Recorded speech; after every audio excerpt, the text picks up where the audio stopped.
Welcome everybody, I'm Havoc the DGen, and welcome to the very first video that I'm doing. I'm gonna do the best that I can to bring you new information on projects that are launching, have launched, or are about to take off again based on information that I'm able to secure. Now, I'm a DGen, you're a DGen. You know I have to say this. This is not financial advice. I am not a financial advisor. I am a DGen. I am simply putting out some information about a project that I think is being highly overlooked. And I think we're gonna see big things from MiniVerse Finance. If you're new here, it's okay, so am I. This is my first video. And with that, I'm gonna ask you, please hit the like button. Help me out on this first one so I can keep doing more of them. And be sure to hit that subscribe button. Help me hit 100 followers. That's all I'm asking for, 100 subscribers. It's not Twitter, my bad. Speaking of Twitter, I'm gonna put my Twitter link down below inside of the description. Love to connect with you there. And if you enjoy this, please let me know either on Twitter or in the comments. And with that, let's get started. So right now I wanna look at MiniVerse Finance. I think this is an incredible project. I think it's completely undervalued. I don't think everybody understands how it works. And I'll show you why. Now, I also wanna let you know, I am involved with their marketing department because I saw the value in the project and reached out and was like, hey, I'm in digital marketing. What can I do to help you guys? I think there's a lot of things people are not seeing that is going to make this project highly successful. Now, I could be wrong. It's happened once before. Hopefully not this time. Let's dive into why I think MiniVerse is currently a completely undervalued project, and that I think it has long-term potential beyond a lot of the tomb forks out there. They're doing things different. When you read the docs, you're going to see that. So first win for me, it's a 1-to-1 peg with the USDC. Like, I like stable pegged assets. I just do. I think if I can earn 1/4 or 0.5% APY or APR or whatever on a stable asset or a stable pegged even long-term, like that's a win in my book. But right now, they're currently at 4.99% daily APR.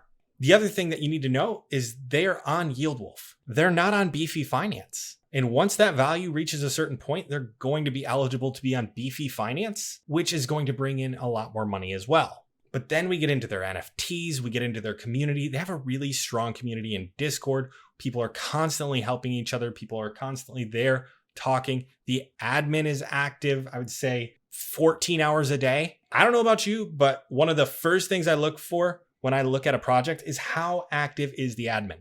How active is the team?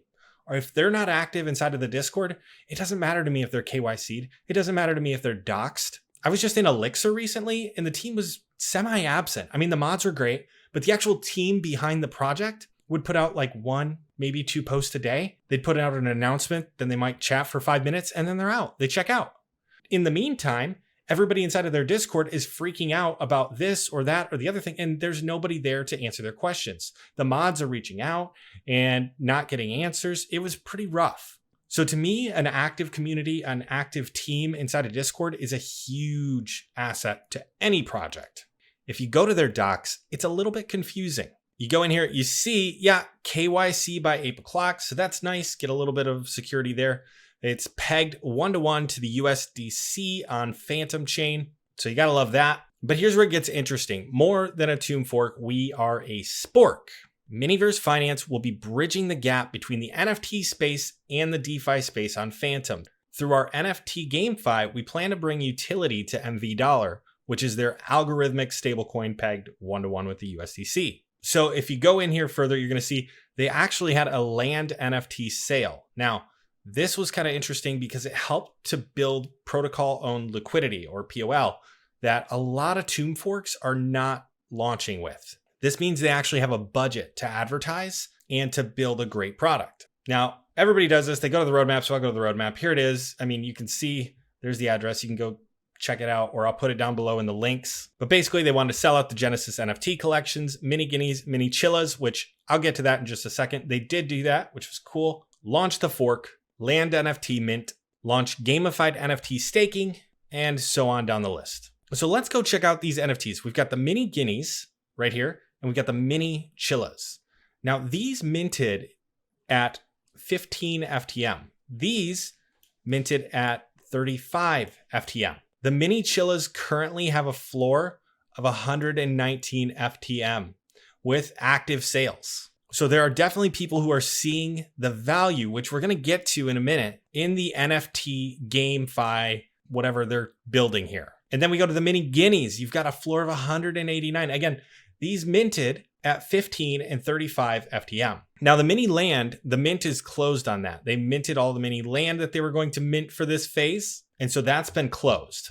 But the mini land, basically, you're able to stake that and you can collect MShare, which is their share token, for the first 2 weeks. 10 days, 2 weeks, something like that. Then you've got a place you can stake your MiniChilla, your MiniGuinea, and these earn MV dollar, which again, as we know, is pegged 1-to-1 to USDC. Now, it's not quite at $1, but it is pretty close right now, which is why I think it's a really, really good buy, because the impermanent loss on that in comparison to the actual APRs that you're earning daily, you can go down quite a bit there and still be safe if you're planning to hold this for a while. Plus, if you stack enough in here, you're going to be earning MShare, which you can stake in the boardroom at another juicy APR level. I want to cover something that has not been covered yet, at least as far as I'm aware.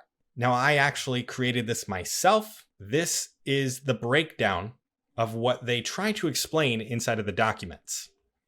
So basically, your NFT is going to start at a level 0. And from there, you can upgrade that NFT to earn more MV dollar. And you'll see that jump from 0 to 1, that's a massive increase. So your MiniChilla or your MiniGuinea is now making 10 MV dollar a day. Again, remember, these minted for 15 and 35 FTM, so that is wild. But as you level up those NFTs, the rewards get significantly greater. And then we go down, we've got the Genesis land collection. So these are the land collections that I mentioned earlier. They don't necessarily have anything to do with those MiniChilla and MiniGuinea NFTs as of right now. However, they are earning MShare currently and will be earning MV dollar shortly.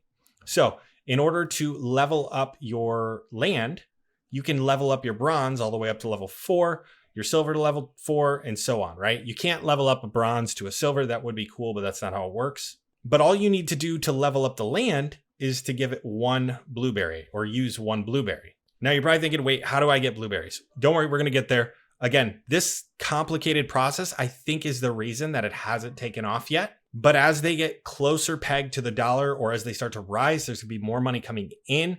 And that's going to be a big win for anybody who is paying attention to how this game works and gets in early. So we mentioned the mini guineas and the MiniChilla NFTs. Now those are right here. You can see the rewards. They also have breeding, okay? So the breeding, how to create a mini friend, right here, the breeding. You take any combination of a MiniChilla or MiniGuinea, right? So you can go grab the floor, whatever's cheapest. You take any combination and you can breed those to get a mini friend. Now, as soon as you breed one, that blacklists your current NFT, one of them. So one will remain, one will get blacklisted. And I know what you're thinking, what do we do to get unblacklisted? Because that's kind of a big deal, right? So in order to get your NFT unblacklisted, you actually have to go down here. So how to unblacklist it? You buy mini coffee at the market using MV Gold. Then you give MiniVerse Pet coffee to unblacklist it. And now you have your 2 NFTs again, which you can breed for another mini friend. Keep in mind, we have to get MV Gold. So how do we get MV Gold? Well, right here. When you get your mini friend, you can stake them to earn MV Gold. And you'll see right up here, the job, right? So it's called the Mini Friends Office or Mini Friends Workplace, whatever it was. And you're going to be able to earn MV Gold based on your Mini Friends level. So they can actually be leveled up as well. Daily, you're going to get 3. Which means it's going to take you a little bit of time to be able to unblacklist that first NFT. So to level up their job level, you actually have to get mini manuals, which requires mini gold. So their job level is down here. You can see mini manual. You need that in order to level them up. But we still don't know how to get the fruits, right? We don't know how to get the blueberry, the grape, the apple, the watermelon, any of that stuff. Don't worry, we're getting there. So you'll see right here, they have a thing called the fruit heist. And basically what it says is that you're going to need to take 2 of your mini friends. They need to be a minimum of level 25 and level 12. They're going to go on a heist at the fruit stand to steal a blueberry or a grape, an apple, and so on. You see the requirements needed to steal different things. However, your weaker mini friend will be sacrificed, which makes mini friends a deflationary asset inside of the ecosystem. So as you're getting started in this, it's actually going to take a little bit of time. So they've built this to be more sustainable long term. So how do we actually level up the 25, the 12, and so on to get the first blueberry so that we can go up here and get the 10 MV$ a day? Well, let's take a look. What do we need? So every level is going to require a little bit of MV$ as well as some mini candy. So there you have it, the guide to putting together how this game works. And I know it's probably a little bit confusing, but this guide should be available in their Discord shortly. I'm sure once you walk through it, it'll make a little bit more sense. But again, this is part of why I think this is completely undervalued right now. I don't think people understand what is going to be going on with this game. The NFTs are going to be extremely valuable. Think about it from this standpoint. The NFT is a one-time cost. You buy the NFTs, you stake the NFTs, and you start generating MV$. So you're generating the token that is their tomb fork, right? Their peg token. You're generating that, and they're giving real use case to their peg token. I don't personally know of any other forks that are doing this right now, which is why I think this has so much potential. The value locked currently is 670 some odd thousand. Now, again, the charts have looked rough, but that's how a lot of tomb forks start. So I'm not really too worried about that. I think a lot of people got in because, as we know, tomb forks initially have those super high APRs, which realistically, a 4.99% APR daily is super high. But a lot of people are chasing that 20%, that 30%, the 100% early on. And as soon as that goes away, they're out. I think the other piece is the fact that this is on Phantom, and Phantom is going through some problems right now. They're having some issues, but long term, Phantom's not going anywhere. They're going to bounce back from this. They're probably going to come back stronger than they were before.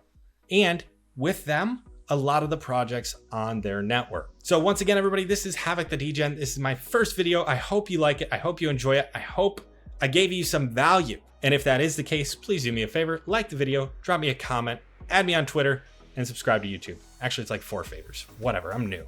I don't know what I'm supposed to do here. I'll see y'all later.